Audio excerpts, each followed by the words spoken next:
अर्जुन व विनय मंगलपुर गांव में रहा करते थे। वह दोनों दूर शहर में एक फैक्ट्री में काम करते थे। उन दोनों को उस फैक्ट्री में जाने के लिए एक जंगल से होकर गुजरना पड़ता था। वह दोनों साइकिल से फैक्ट्री जाया करते थे।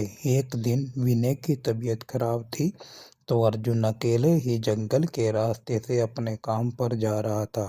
तभी उसकी नज़र एक चमकते हुए पत्थर पर पड़ी। उस पत्थर को उसने उठाकर अपनी जेब में डाल लिया।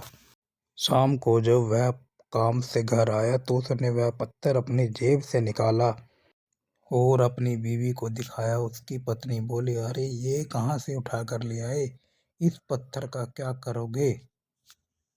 वह बोला, मुझे ये पत्थर बहुत अच्छा लगा इसलिए मैं इसको उठाकर ले आया, तुम इसको रख दो। अर्जुन की पत्नी ने पत्थर रखने से मना कर दिया। अर्जुन ने गुस्से में आकर वह पत्थर अपनी जेब में ही रख लिया और सो गया। जब वह अगले दिन वह उठा तो उसने देखा कि उस पत्थर के नीचे 2 सोने के सिक्के थे। वह सिक्के उसने अपनी बीवी को दिखाए और बोला, देख, इस पत्थर की वजह से यह 2 सोने के सिक्के मेरे पास आए। यह पत्थर बेहद कीमती है, इसको संभाल कर रखना और किसी को इसके बारे में मत बताना। अर्जुन की पत्नी ने उस पत्थर को मंदिर में रख दिया। अब वह हर रोज उसके नीचे से 2 सोने के सिक्के निकाला करती थी। जल्द ही वह दोनों अमीर हो गए। अर्जुन ने काम पर जाना भी बंद कर दिया। अब वह काम पर नहीं जाता था। धीरे धीरे उनके अमीर होने के किस्से हर तरफ फैल गए।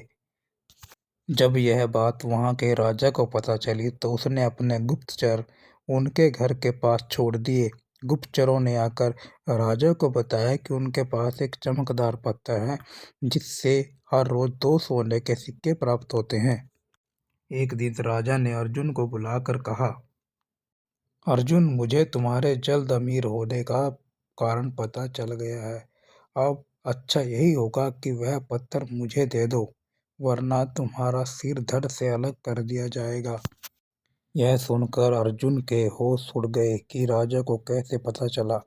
अब मुझे वह पत्थर राजा को लाकर ही देना होगा, नहीं तो मेरा सिर काट दिया जाएगा।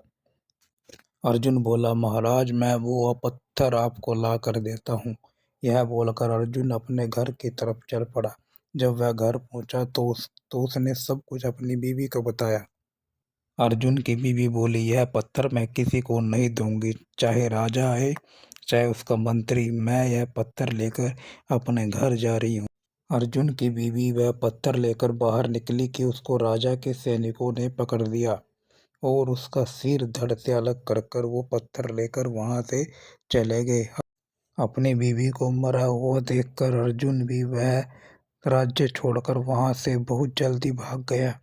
जब सैनिक पत्थर लेकर राजा के पास गए, राजा ने वह पत्थर लेकर अपने पास रख लिया। कुछ समय के बाद वह पत्थर एक विशाल सांप में बदलकर राजा को खाकर वहां से चला गया।